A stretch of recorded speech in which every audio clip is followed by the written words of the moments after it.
дар муассисаи таҳсилоти миёнаи умумии рақами 12 шаҳри Ҳисор имрӯз зиёда аз 700 хонандагон таҳсили илм менамоянд. Ин дабистон дорои синфхонаҳои хуби дарсӣ буда, тамоми шароити илмомӯзӣ хуб бароҳ монда шудааст. Аз ҷониби мақомоти иҷроияи ҳокимияти давлатии шаҳри Ҳисор бо пешниҳоди шуъбаи маориф ин мактабро ба номи собиқадори меҳнат ва маориф Қудрат Дӯстов гузоштанд.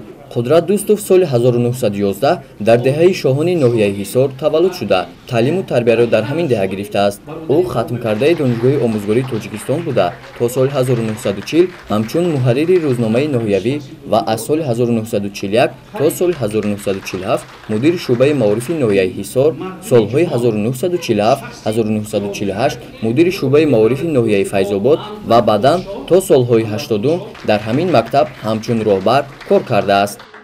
سروری دولت ما محترم امام علی رحمان در هر یک برآمدشان تاکید میکنند که نسبت به سابقه داران، نسبت به شخصان فدایی که برای این وطن و این سرزمین خدمت کردند غمخواری کنید و شخصان ارزنده را مؤسسه‌های دولتی و کارخانه‌های دولتی را به نام آنها نامگذاری کنید چون که جوانها از فعالیت کاری آنها از نزدیک شناخته شده آینده پیروانی صافدلی آن شخصانی نکوی باشند. انا سبب جمع آمدی ما هم در این مؤسسه تعلیمی و این قطعه شخصانی بزرگی شهر حصار و مخصوصا سابقان جنگ و مهنت آمدن این است که نامگذاری کردن همین مؤسسه آوازه‌داری یکی از مؤسسه‌های بهترین شهر حصار مؤسسه رقم 12 به نام سابقه‌داری مهنت معارف جنگ قدرت دوست میباشد. این یک تاریخ است.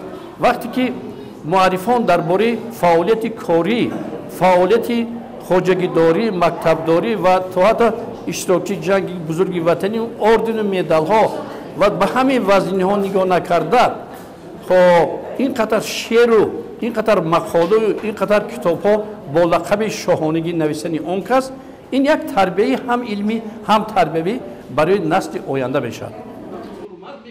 قابل ذکر است که سالهای 50 محض با تشبث قدرت دوستوف در همین مکتب رقم 12 این دهه دوردست نیروگاه آبی الکترونی ساخته شده است. با تخلص شاهانه شعرها ایجاد میکرد. برای خدمت‌های شایانش با چندین مکافات‌های دولتی سرفراز گردانیده شده است.